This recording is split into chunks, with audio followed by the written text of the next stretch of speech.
Hey guys, welcome back to my channel. My name is Maya if you're new, and today we are going to be looking at and coloring with the Ohuhu acrylic marker 30 set. This is called the Cacao series. Cacao, I think, I'm not sure. Ohuhu acrylic marker. So I'm going to color with this. I'm going to show you how I used it, and we're just going to take a quick look. So it comes like this in a I was really impressed with this case. So I forgot, there's a zipper here, but I opened it. Oh, hold on. And I reordered the markers. I put them in like a different order, but it comes like this. A beautiful case. I was so impressed. And it came in a bit of a different order. I put them in this order. And these are really big, chunky markers that you kind of fit in this slot like this. And you can keep them horizontal, which I think is really, really good. So what I love about this set already is that I noticed that there are neon colors and metallic colors. So that is both of those are my jam. And the way that these markers look is that they have a big nib like this and a little tinier nib like this for the fine detail. And it comes with, I forgot to say, 2 swatch sheets, which I will show you after I swatch them. But it comes with extra nibs, which is fantastic because the paint is more opaque usually in paint pens rather than acrylic markers. So I call these acrylic pens, even though they call it a marker. I call it acrylic paint pen because it's different. It's not like a brush marker. So the nibs, extra nibs are really, really good, and it comes with a little booklet here. So you could potentially take out the nibs and clean them so that they don't get clogged. Let's take a look at the colors. So right here, I am just speeding you up through this because I feel like it's a little boring to see it in real time. But I'm loving the metallics. Very, very cool, especially on the black. And it's cool to see the colors on the black, to see how opaque they are. You really get a feel for which colors are the most opaque. And by doing that, of course, we color mostly on white. So here are the colors, and I love the metallics, how they look on the black.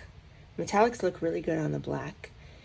And I noticed that the neons look better on the white.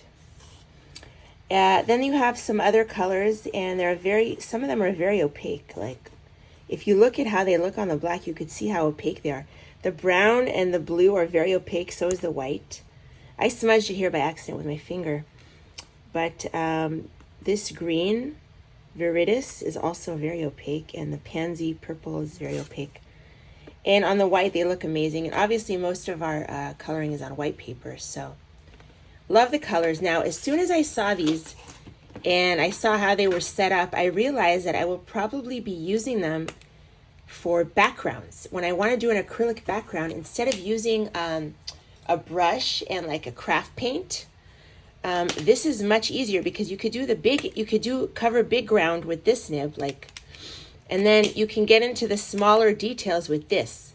So it's faster and quicker than a brush with a craft paint. So that is how I figured I would use them. I also thought, as soon as I saw these metallics on the black, I thought I would use these and do something with them on the Maria Troll books where they have a black background. So we're going to do that as well. So let's get into that. Okay, so the first book that I am going to work in is Magic Dreamland by May Zhang, and I saw this a long time ago on Doodle Robot's channel. Excuse me.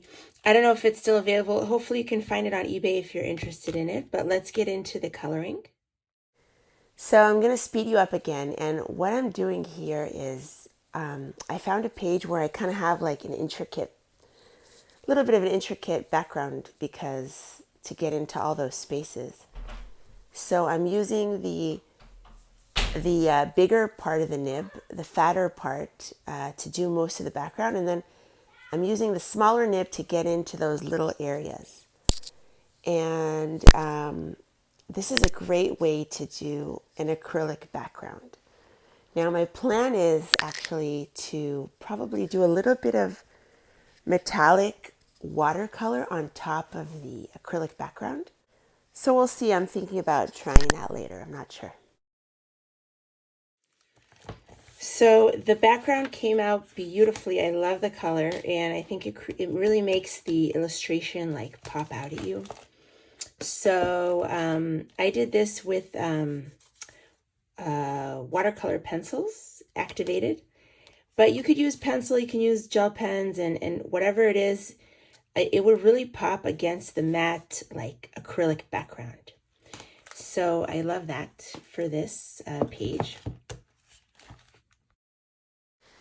Now I'm getting started on another page, working on another whip, I should say.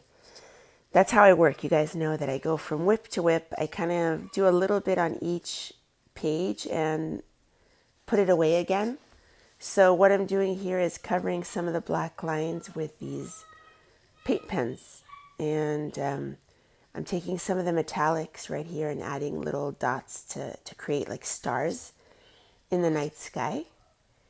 So the metallic colors are fantastic, especially in a paint pen form, because I don't really think I have very many of those in my collection. So, yeah, like I said, I pick a whip, work on it a little bit, put it away. I do a little bit on each page at a time. So I'm just taking you through just my regular process of coloring, a little bit on each page. Now I have opened up A Million Cats by Lulu Mayo, and I really love this page. So it's a double page spread, and I decided I wanted a yellow background, and I love this kind of gold yellow. It's a darker yellow with a little bit of, more orange in it. So I'm just using the thinner tip, the smaller tip, to go into all the little areas close to the flowers, and then the bigger tip just to cover ground. So I'm switching between the tips, if you could see. And that really helps to kind of finish the background pretty quickly. It goes really, really quick and very easily. So this is how it came out, and I love how it came out. I can totally see myself. I already know what colors I'm kind of going to use, so I think it would look great with, instead of green hills, like a turquoisey aqua hills, because green I feel like would clash with the yellow, but I'm excited to get that going, and I love, it really makes the illustration pop. See what I hope you can see what I'm saying. So they work great for the background, and I use like the more delicate, the smaller tip for the to get into like the little areas, as you saw. So that is A Million Cats by Lulu Mayo. Okay, we are in Nightfall right now, and I decided to take some of the metallic markers and do a little bit of something here in the black against this black background. This is, like I said, Maria Troll, and there's quite a bit, of these black backgrounds. So I thought it would be fun to add some metallic dots in the background. So let's try that. So I decided to take 3 colors, the cyan, the blue, the silver, and the gold. And I have them right here, and I'm gonna do some dots with both sides for larger circles, the bigger tip, and for smaller circles, the smaller tip.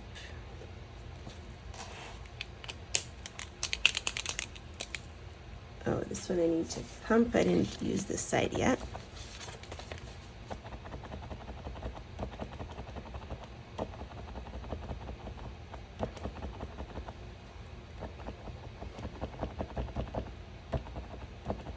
There we go. Flows beautifully. This is a very high quality pen. So I'm very, very impressed with these.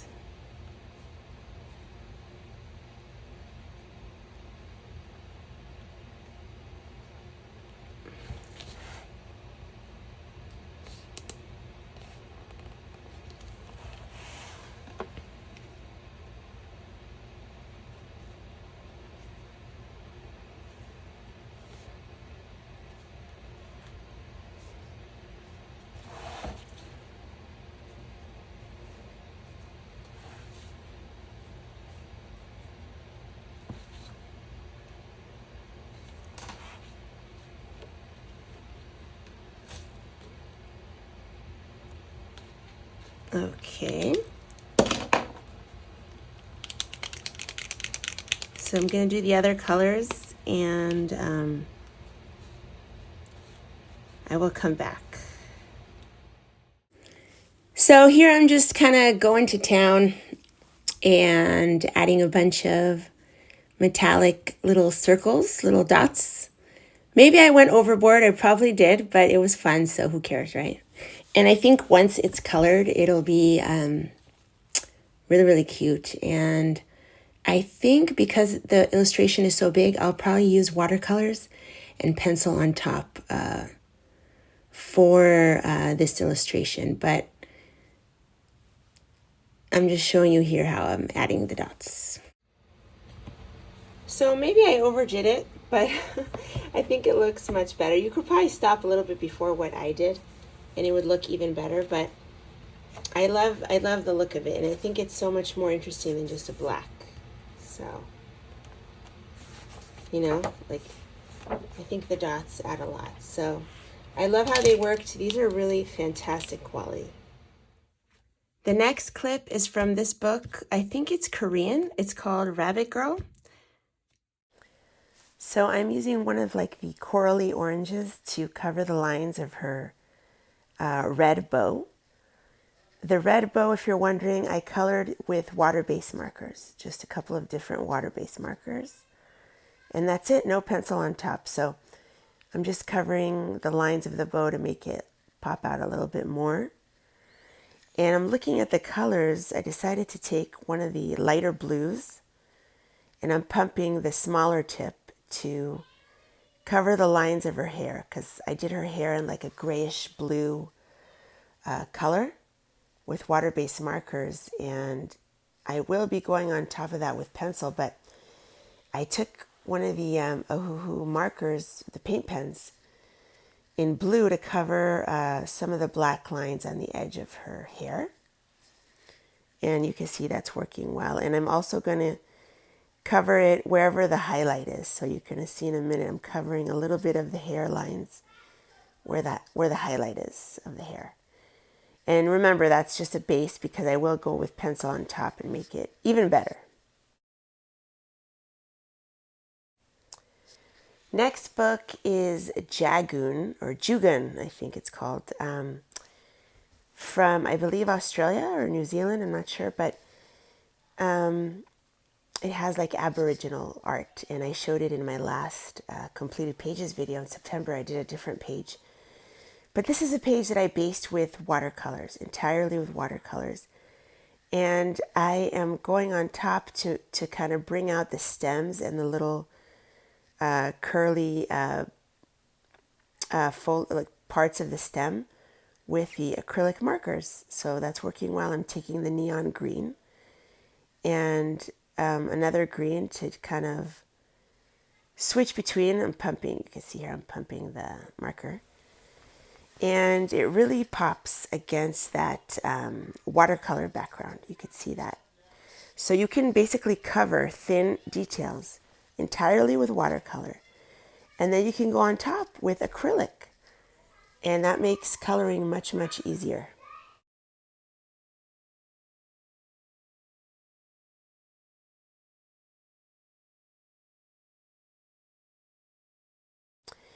So that might be like a cool technique for you to try one day if you want. Just cover, when there's a lot of little doodly details in the background, just cover it all with watercolor and then go on top with acrylic. So here I moved on to the chartreusey kind of limey green leaves there that I painted, I believe, with watercolor. So what I'm doing here is I chose the red paint pen, and I'm covering the lines of the leaf, like the veins of the leaf and the outline of the leaf, with red.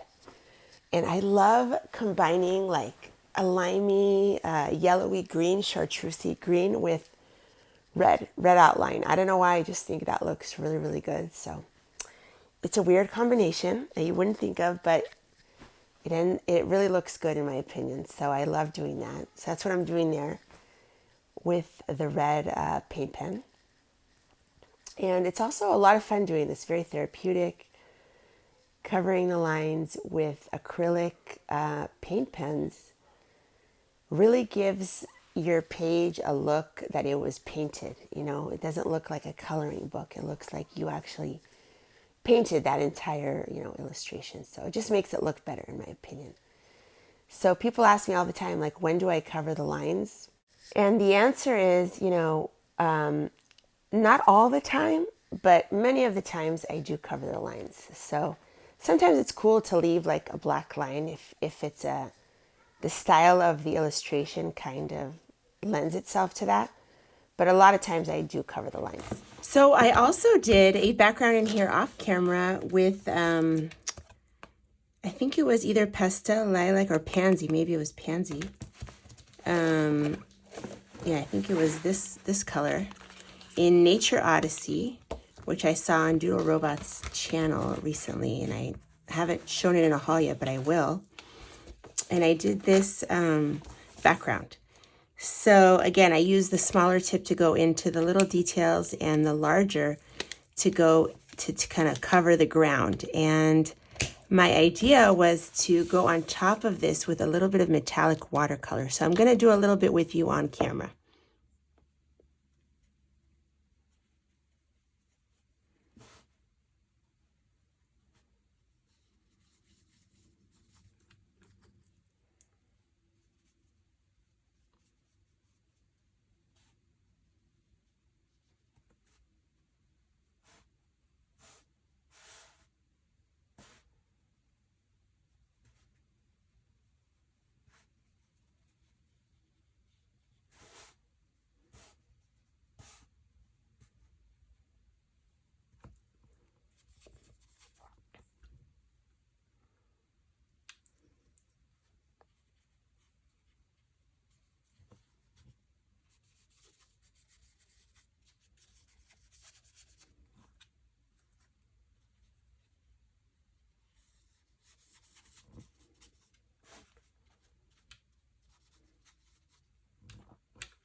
So let's see how it looks. It's dry now. I think it looks cool. I think I might add more dots or something, we'll see, or maybe make them a little thicker, the paint, so I'm not sure. But the acrylic does leave a nice background for the metallic watercolors on top. And I could even do my metallic oil pastel, so we'll see how I will continue with that, but I wanted to show you that one. I also used the markers in here. See this red on the coat? I did it with